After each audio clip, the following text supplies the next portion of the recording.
How old are you Aditya? 18। अरे अरे भाई यार तू अभी अंडे में से निकला नहीं है, तू कहाँ तुमको सब लड़के लड़के भाई, कोई लड़कियां भी तो लाओ अर्नब। अरे भाई आप बताओ कहाँ से लेके आ जब ऑडियंस। रिसेंटली हमने सन्मति पांडे का इंटरव्यू लिया जो कि ग्रो फीडर के फाउंडर हैं और उन्होंने शार्क टैंक में 50 लाख की फंडिंग भी रेज करी। उसके बाद अभी $1 मिलियन की और फंडिंग रेज कर ली है। तो पूरा उनका शार्क टैंक एक्सपीरियंस जाना, कैसे एक बडिंग एंटरप्रेन्योर शार्क टैंक में अप्लाई कर सकता है। उन्होंने अपने खुद के टिप्स एंड ट्रिक्स और एक्सपीरियंस भी शेयर किया जिससे आपके फंडिंग रेज करने के चांसेस बढ़ जाएंगे। और इसके अलावा हमने एक लाइव पिचिंग सेशन भी किया उनके साथ जिसमें हमारे व्यूअर्स अपने स्टार्टअप आइडियाज उनको प्रेजेंट किए और उन्होंने अपना फीडबैक भी शेयर किया और जिसका बेस्ट पिच था उसको बोट का स्मार्ट वॉच मिला। बाकी सेकंड और थर्ड को ग्रो फीडर के स्पेशल पैकेजेस भी मिले। तो काफ़ी डिटेल्ड इंटरव्यू, होपफुली आप एंजॉय करोगे और अपने थॉट्स, ओपिनियन और लर्निंग्स कमेंट्स में शेयर करना। कि शार्क टैंक में बेसिकली किन टाइप के एंटरप्रेन्योर या स्टार्टअप्स, दो चीज, किन टाइप के और किस स्टेज के एंटरप्रेन्योर और स्टार्टअप्स को जाना चाहिए? ऐसा कोई बैरोमीटर नहीं है कि किसने जाना चाहिए। अगर आपके पास एक स्ट्रॉन्ग बिजनेस आइडिया है, बेसिकली ये जो शार्क टैंक का स्टेज है, ये स्टेज में वो फाउंडर पे ही इन्वेस्ट कर रहे हैं। आपका अगर प्रोडक्ट रेडी नहीं भी होगा, आपकी एक आइडिया भी होगी, लेकिन अगर आपको लगता है कि ये एक रेवोल्यूशनरी आइडिया है और आपके पास कैपेबिलिटी है इसे एग्जीक्यूट करने की, eight the end of the day shark यही देखता है कि आप में एबिलिटी है कि नहीं एग्जीक्यूट करने की।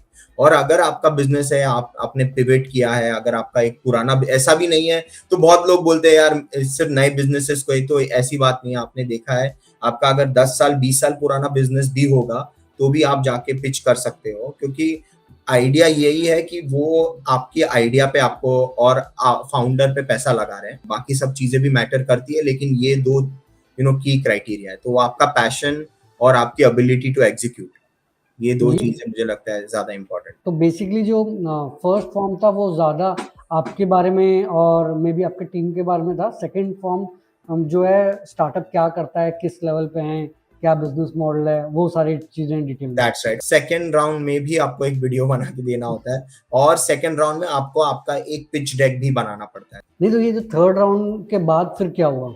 तो थर्ड राउंड के बाद ये हुआ अर्नब कि मुझे कोई रिस्पॉन्स ही नहीं आया 3 महीने 4 महीने तक, तो अगस्त सितंबर अक्टूबर तक तो मुझे कोई रिस्पॉन्स ही नहीं आया। और मैंने बोला यार लगता है मेरा कुछ हुआ नहीं है, या मतलब। और एक बात था कि तब उन्होंने एक का नंबर दिया था, तब वो 2-4 लोगों से मैं बात कर रहा था तो वो भी उठा नहीं रहे थे फोन। तो मुझे लगा यार गई भैंस पानी में मैं कहीं और जाने वाला था, मैं कनाडा फ्लाई करने वाला था, मेरा पीआर रिन्यूअल पे था। तो पर मुझे मन में था कि यार मेरा तो सिलेक्शन हो जाएगा, क्योंकि जिस तरह मैंने पिच किया था, जिस स्टेज पे हमारा स्टार्टअप था, तो वो एक मन में आपको आता है कि यार ये अपना तो बनता है, अपना टाइम आ गया। अपना टाइम आएगा। आया तो नहीं है, खैर अभी भी नहीं आया मैं बोलूंगा, लेकिन मैंने बोला कि यार आएगा। तो मुझे आज भी याद है कि मैंने मेरा टिकट कैंसिल किया था और जैसे ही मैंने मेरा टिकट कैंसिल किया मुझे ईमेल आया कि नवंबर में आपका यू हैव बीन सिलेक्टेड। अक्टूबर में, शायद अक्टूबर में यू आर सिलेक्टेड। और हमारे पहले ऑलरेडी क्योंकि मुझे याद है मेरा एक और फ्रेंड था, 1 महीने से फाइनल ऑडिशंस चालू थे, तो मेरा काफी लेट आया।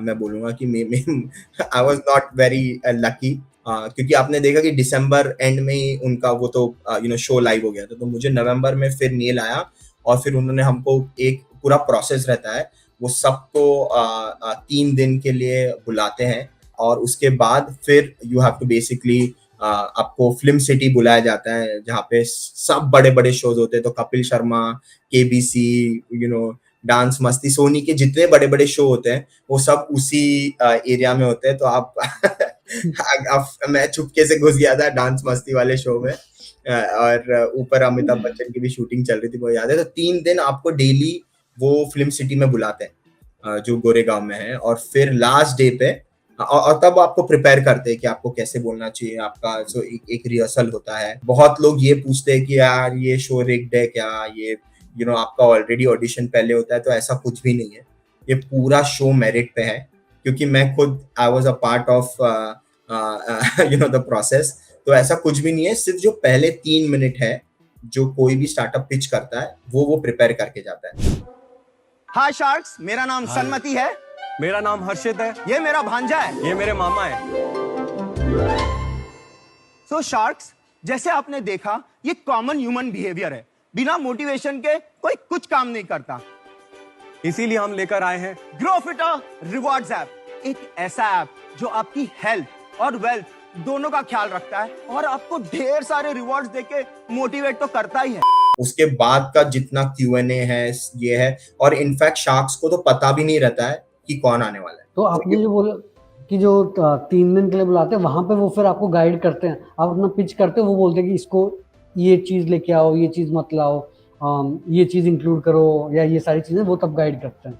एग्जैक्टली क्योंकि ये एक रियलिटी शो भी है, तो एक उनको भी एक एंटरटेनमेंट चाहिए। क्योंकि हम मुझे अभी भी याद है कि सोनी के एक प्रोड्यूसर ने मुझे बोला था कि यार ये शो KBC को रिप्लेस करने वाला है 9 PM 9 PM प्राइम टाइम, और उसने मुझे बोला था भाई 1 मिनट का ad spend on Sony 1 crore रुपए का है। अगर आपको 14 मिनट मिल रहा है तो आपको जो फंडिंग मिलती है शार्क टैंक पे वो तो एक बात है, लेकिन आपको 14 करोड़ की मार्केटिंग मिल रही है। तो कोई भी स्टार्टअप के लिए आपको भले ही फंडिंग मिले या ना मिले, getting that 14 minutes on a prime time channel, मुझे लगता है कि इससे बड़ी मार्केटिंग प्लेटफॉर्म कोई स्टार्टअप को नहीं मिली। मतलब ये आप समझ लो आपको $2 मिलियन की फंडिंग ही मिल गई। हाँ, मार्केटिंग बजट ही फोड़ दिया। एब्सोल्युटली, क्योंकि जिस दिन हमारा शो लाइव गया था उसी दिन हमारे 2 लाख डाउनलोड हो गए थे। तो आप सोच लो, अगर समझो 100 रुपए भी हम लेते, 100 रुपए तो कुछ नहीं। मैं तो देख रहा हूँ फिनटेक और बाकी स्टार्टअप्स के तो 500 रुपए कस्टमर एक्विजिशन कॉस्ट है। तो 2 लाख इंटू 100, 2 करोड़ रुपया तो आपके app downloads, I mean depending, अगर आप मेरे बाकी जो मैं जिनको जानता हूँ शार्क टैंक में जिनके प्रोडक्ट्स भी थे, उनके प्रोडक्ट्स के सेल्स भी 10x 20x सोल्ड आउट तो हो ही गए। बाकी भी अगली इनफैक्ट प्रोडक्ट कंपनीज को तो और ज्यादा फायदा हुआ। पहली बात तो आप पैन इंडिया जा रहे हो, और जैसे आपने बोला सर्टेनली एक आपको सेलिब्रिटी मोमेंट भी मिलता है। मुझे याद है मैं ग्रोफिटर का टी-शर्ट पहन के गया था एयरपोर्ट पे, और एयर होस्टेस ने बोला यार एक फोटो दीजिए आपको, मैंने देखे। तो ये मोमेंट्स भी आएंगे, बट जैसे मैंने बोला कि डोंट गेट कैरिड अवे। हम यही सब सोचते हैं कि यार मेरा सेकंड राउंड में सिलेक्शन हो गया, अब बस अब मैं टीवी पे आऊंगा, अब मैं तो जस्ट एंजॉय द प्रोसेस। क्योंकि जैसे ये काफी पेनफुल भी है। अर्नब, मैं बोलना चाहूंगा कि ग्लैमर का है ना, एक गुड साइड तो सब बात करते हैं, लेकिन एक डार्क साइड भी है। और ये भी मैं बोलना चाहूंगा कि हमारा ट्रेलर 15-20 दिन पहले आ गया था, और सब दूर में जैसे इंडियन फैमिलीज रहती है, सब लोग फोन कर रहे हैं भाई तेरे को ट्रेलर पे देखा, और उसके बाद 15 दिन तक या 20 दिन तक हमारा एपिसोड लाइव ही नहीं गया। धक धक करेला। और तब मुझे समझ में आया कि ये जो ग्लैमर की इंडस्ट्री है, क्यों लोग इतना मेंटल ट्रॉमा और क्यों इतने लोग डिप्रेशन में जाते हैं, क्योंकि हर बंदा आपको पूछता है भाई कब आ रहा है तू, भाई कब आ रहा है तू। और इसमें ये क्वेश्चन था कि हमको तो देखो 14 मिनट का वो दिखता है, 14 मिनट 12 मिनट का दिखता है, बट ओवरऑल ये कितने मिनट का आप पिच करते हो शार्क्स? तो ओवरऑल अगेन इसमें कोई टाइमलाइन नहीं है, बट मिनिमम टाइम जो शार्क स्पेंड करते हैं वो 1 से 1.5 घंटा स्पेंड करते हैं, डिपेंडिंग अपॉन आपका क्या प्रोडक्ट है, आपकी क्या आइडिया है और कितने शार्क्स इंटरेस्टेड है। लेकिन मैंने जहाँ तक मैंने देखा है कि यूजुअली वो थर्सडे इवनिंग आते हैं, क्योंकि सब बॉम्बे से नहीं है, तो वो आते हैं और फ्राइडे सैटरडे संडे शूट होता है। दिन के मेरे ख्याल से 10 स्टार्टअप्स पिच करते हैं, और फिर सर्टेनली फिर वो अपना एडिट करते हैं। अभी साउंड इफेक्ट्स डालते हैं, साउंड इफेक्ट, वो तो इट्स अ रियलिटी शो, तो उसमें वो काफी सारी चीजें ऐड करते हैं।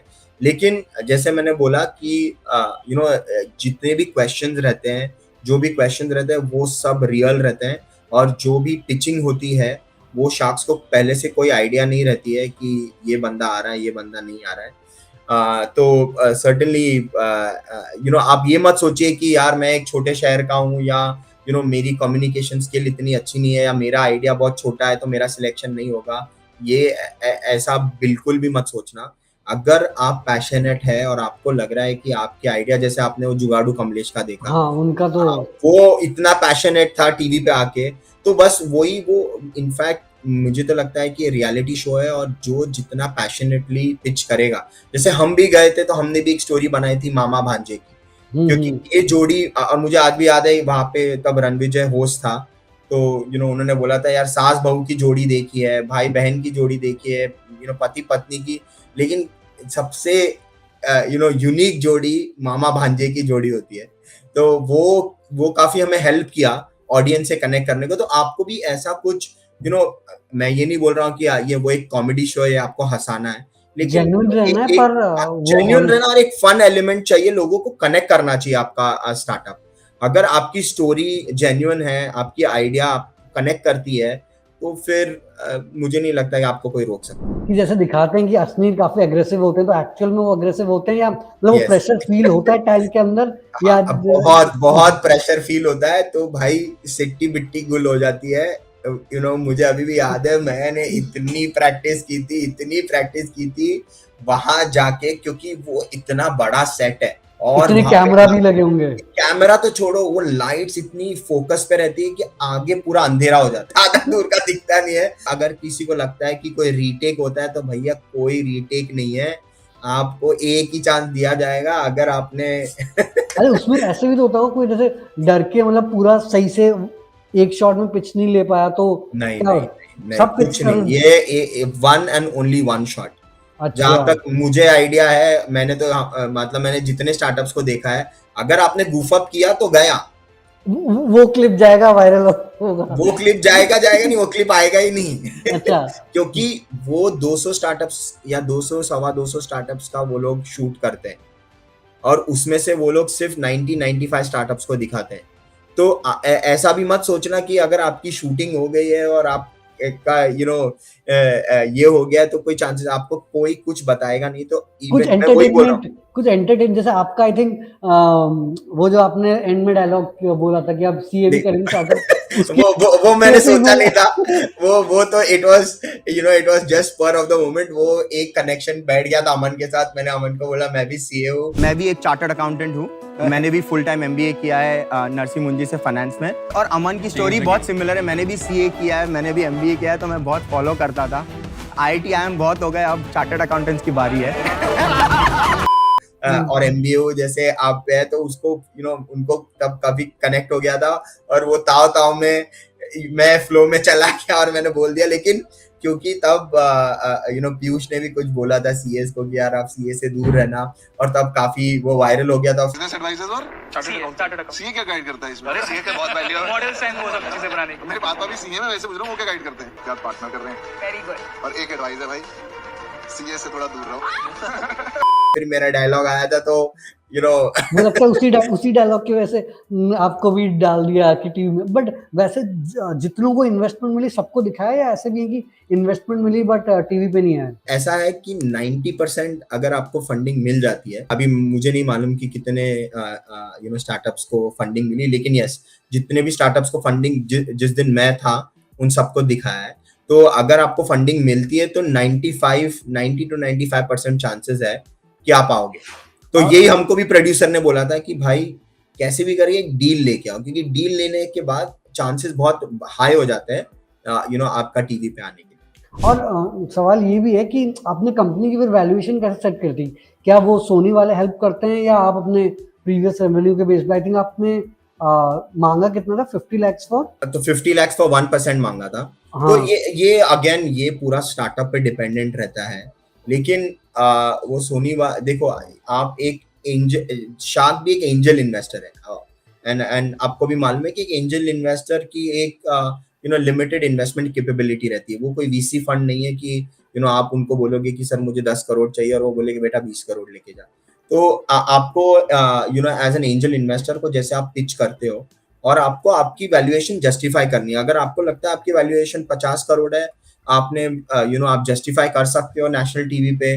जैसे आपने एक देखा था वो 300 करोड़ लेके आया था, तो एक 400 करोड़ की वैल्यूएशन मांगी थी। तो देखिए आप नेशनल टीवी पे आने वाले हैं, तो हाँ, ये मीम नहीं बनना है। और मीम बनता है ना, तो आप ऐसा लगता है कि अरे यार any publicity is good publicity, हाँ। लेकिन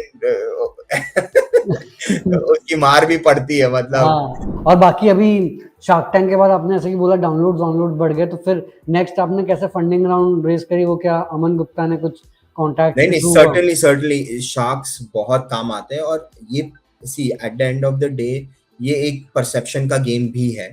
अगर आप एक नेशनल टीवी पे आते हैं तो इन्वेस्टर्स भी क्योंकि इन्वेस्टर्स के पास भी दिन के 10 स्टार्टअप्स पिच करते हैं, तो सर्टनली अगर उनके पास एक ब्रांड रिकॉल रहता है कि यार तो जैसे जैसे अर्नब आप देखते हो कि यार एक IITian को फंडिंग मिलती है रादर देन एक सादा इंजीनियर को, क्योंकि उसको लगता है कि यार इस बंदे ने ये एक कॉम्पिटिटिव एग्जाम क्रैक की है, ये बंदा IIM का है। तो ऐसे ही इन्वेस्टर को लगता है यार इसने ये कॉम्पिटिटिव रियलिटी शो जिसमें हजारों लोगों ने पार्टिसिपेट किया था, उसमें से ये टॉप 10 में या टॉप 100 में आया है, तो इसके स्टार्टअप में कुछ मेरिट होगा, और फिर वो बैठ लेता है। तो डेफिनेटली, और मुझे लगता है कि बहुत सारे स्टार्टअप्स में फंडिंग रेस की है। वो जो इलेक्ट्रिक बाइक वाले थे रिवैम्प मोटो, उन्होंने भी फंडिंग रेस की है।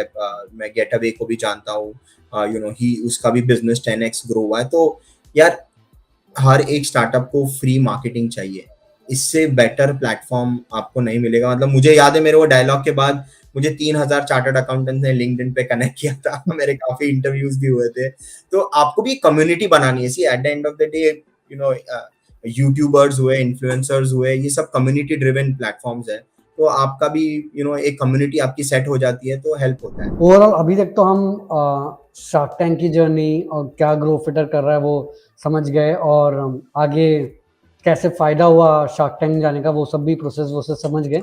अब हम धीरे धीरे अपने पिचेस स्टार्ट करेंगे, और मैं बहुत एक्साइटेड हूँ कि लोग क्या पिच करेंगे, और उनको रिवॉर्ड भी मिलने वाले ग्रो फिटर की तरफ से। तो मैं एक बार फिर से याद दिला दूं कि ग्रो फिटर का लिंक आपको डिस्क्रिप्शन में और पिन कमेंट में मिल जाएगा, और पिचिंग में जो टॉप आएगा उसको तो बोट का स्मार्ट वॉच, और सेकंड थर्ड को ग्रो फिटर का स्पेशल पैकेज जिसमें कि जिम बैग है, शेकर है, टी शर्ट है, पीनट बटर है, मोबाइल पॉपअप सॉकेट है, H&M का टी शर्ट है, टॉमी हिलफिगर का टी शर्ट है, और बहुत सारे और सरप्राइजेस भी है। हमने और बहुत सारे ब्रांड्स के साथ टाई अप किया है, तो आपको एक 5000 रुपए का फिटनेस किट मिलेगा। और साथ ही साथ जैसे मैंने बोला कि ये एपिसोड के बाद जो भी 10 लोगों को अपने रेफरल कोड से, पहले तो आप अर्नब के रेफरल कोड से ग्रो फिटर ऐप डाउनलोड कीजिए, और अर्नब को भी बड़े रिवॉर्ड जीतने में या तो मेरा रेफरल कोड यूज कीजिए, मुझे भी बड़े रिवॉर्ड्स मिलेंगे। और जो भी 10 लोगों को रेफर करता है उसे अमेजोन की तरफ से 100 रुपए का अमेजोन पे का वाउचर मिलेगा, और एक लकी विनर को 10,000 रुपए का अमेजोन का वाउचर मिलेगा। सन्मति, ये स्टार्टअप विले फ्रेश जो है डेयरी सेगमेंट में है, और बेसिकली ये स्टार्टअप हम लोगों ने स्टार्ट किया प्रॉब्लम सॉल्व करने की, जो कि पैंडेमिक में आई थी। वो प्रॉब्लम जो थी फार्मर्स की थी। पैंडेमिक में उन फार्मर्स का जो मिल्क होता था वो लोकल मैन भी डिनाई कर दिया था, क्योंकि लॉकडाउन लगा था, होटल्स में सप्लाई होल्ड हो गई थी। डेयरी जो लोकल डेयरीज थे, बड़े बड़े ब्रांड्स थे, वो मिल्क कलेक्ट नहीं करते थे फार्मर से। इवन वो मिल्क कलेक्ट भी करते थे तो 20 रुपीज लीटर, 15 रुपीज लीटर, कभी कभी वो डिनाई कर देते थे। सो अगस्त 2020 में मैं पेंडेमिक में दिल्ली में था। ये स्टार्टअप हम लोगों ने अपने अलोंग 9 to 5 जॉब के साथ स्टार्ट किया था, और ये मिल्क ले नहीं जा रहा है लोकल मिल्कमैन, तो करना क्या है। सडनली हम लोगों ने एक मार्केट एनालाइज की कि क्यों ना अपना मिल्क डायरेक्टली कस्टमर को सप्लाई करते हैं। जो हमारा फर्स्ट मंथ का रेवेन्यू था अप्रोक्सीमेट 22,000 का था, करंटली हम लोगों ने 6 लाख का रेवेन्यू क्रॉस किया, और हमारा जो फर्स्ट मंथ का जो रेवेन्यू था वो करंटली हमारा 1 मंथ का पेट्रोल कॉस्टिंग है। तो और आप और आपके को-फाउंडर दोनों फुल टाइम कर रहे हैं? मेरा फाउंडर जो है वो जॉब क्विट कर दिया है, बट करंटली अभी मैं जॉब नहीं क्विट किया हूँ, और अभी जब तक हमें फंड नहीं रेज कर पाते, अभी मैं 9 to 5 अपनी जॉब कंटिन्यू करता हूँ विदाउट इम्पैक्टिंग माय वर्क।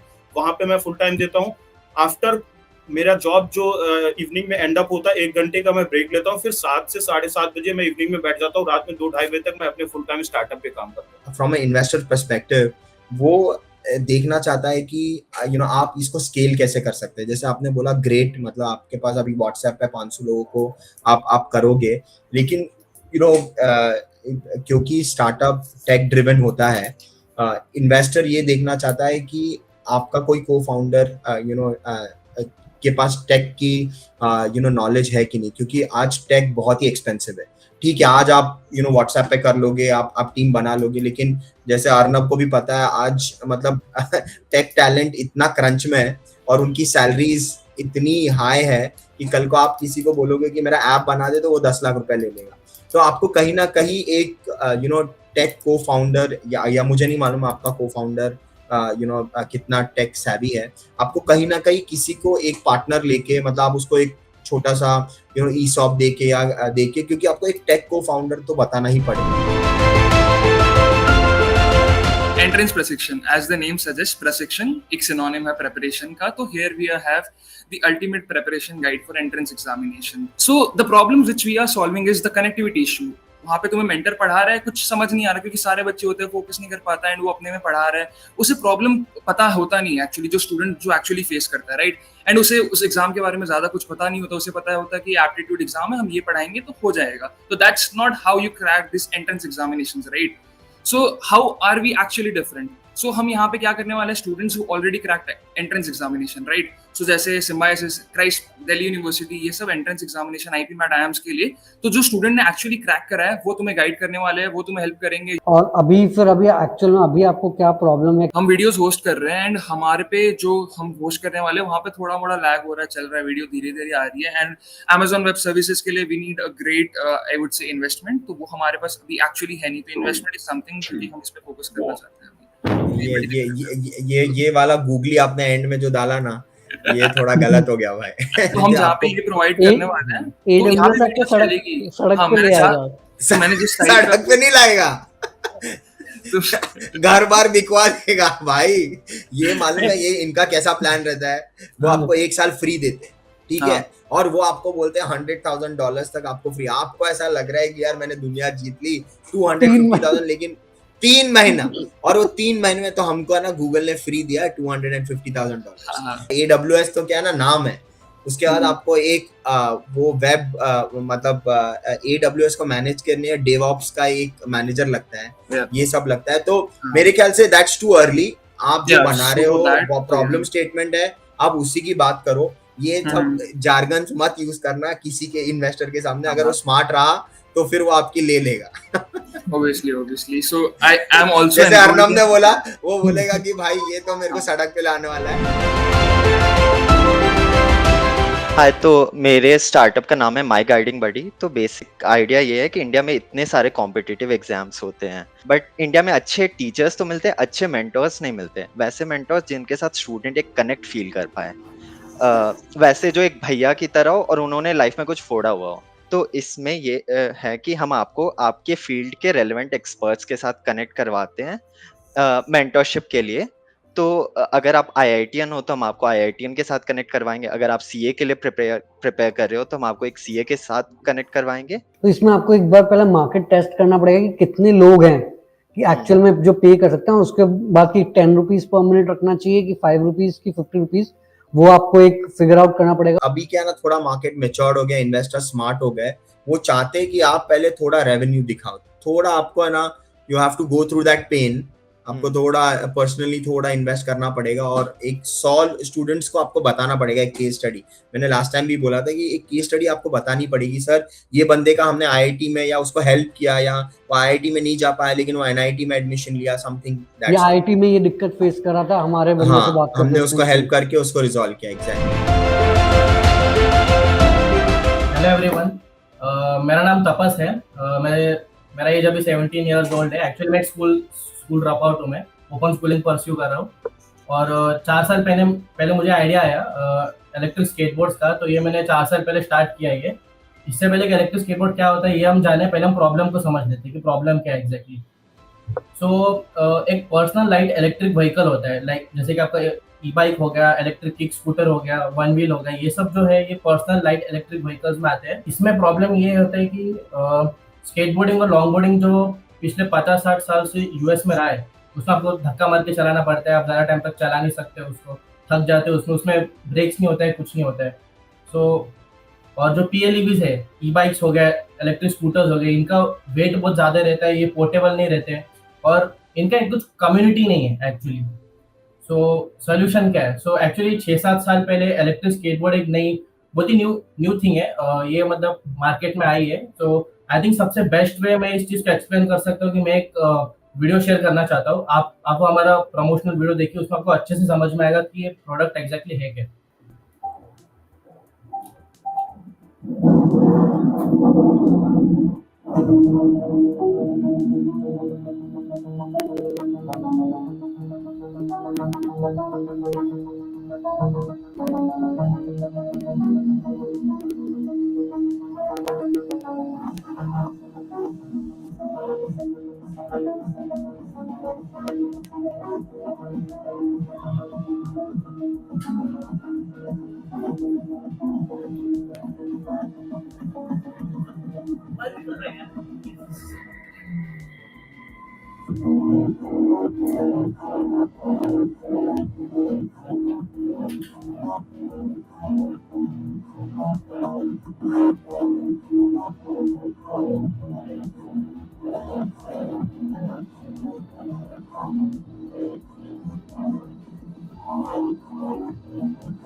तो एकदम टाइम पे धमाका हो गया भाई।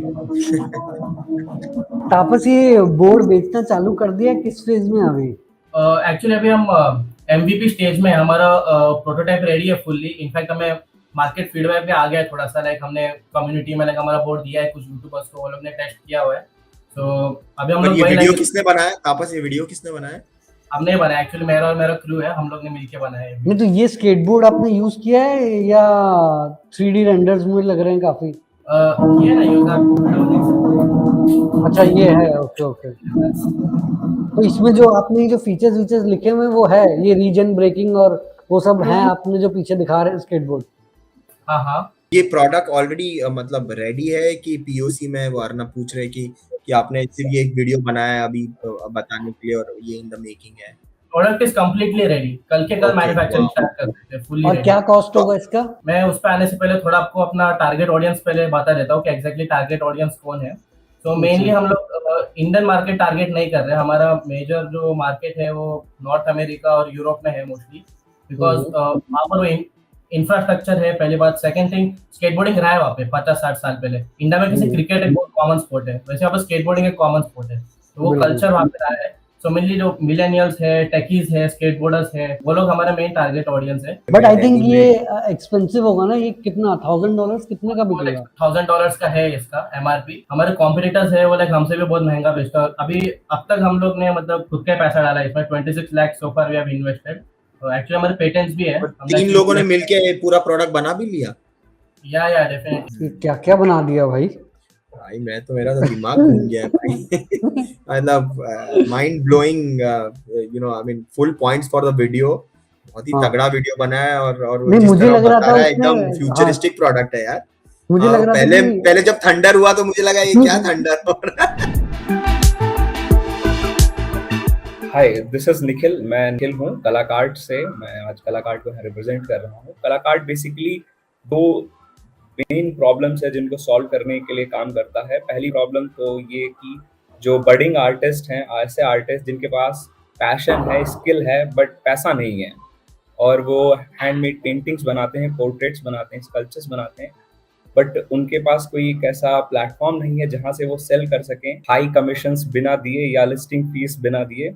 और दूसरी प्रॉब्लम जो कलाकार्ट सॉल्व कर रहा है वो ये है कि अपर मिडिल क्लास और मिडिल क्लास सोसाइटी के वो लोग, कस्टमर बेस, जो इन प्रोडक्ट्स को एक्वायर करना चाहते हैं, हैंडमेड पेंटिंग्स, या अपने चाहने वालों को हाथ से बनी हुई पेंटिंग्स गिफ्ट करना चाहते हैं। एंड बिजनेस मॉडल बहुत सिंपल है। We are just aggregator between the artist and the consumer, जहां हम मोनेटाइज करते हैं by marking upon the cost price. हमारी प्राइसिंग टीम है वो बैठती है आर्टिस्ट के साथ, we discuss a cost price of the artwork, then we mark up on that and this is how we make money. और अभी मंथली सेल्स कितनी होती है? हाँ, अभी 9 months ऑफ ऑपरेशंस हुए हैं और हमने अराउंड 14 lakhs का रेवेन्यू कर लिया है, जिसमें we have 5 lakhs of our net profit, जो हमारा प्रॉफिट है। तो मेरे को लगता है कि आपका startup is investor ready startup. तो अभी इनिशियली क्या है ना, आपको रोज मैं आपको एकदम सिंपल बताता, जब मैंने भी चालू किया था तो आप अर्नब में देखते हो, अर्नब डेली बोलता है कि ये स्टार्टअप ने ये इन्वेस्टर से फंडिंग की है। तो आपको एक लिस्ट बनानी है। आप इकोनॉमिक टाइम्स का डिजिटल चले जाओ, इंक 42 करके है,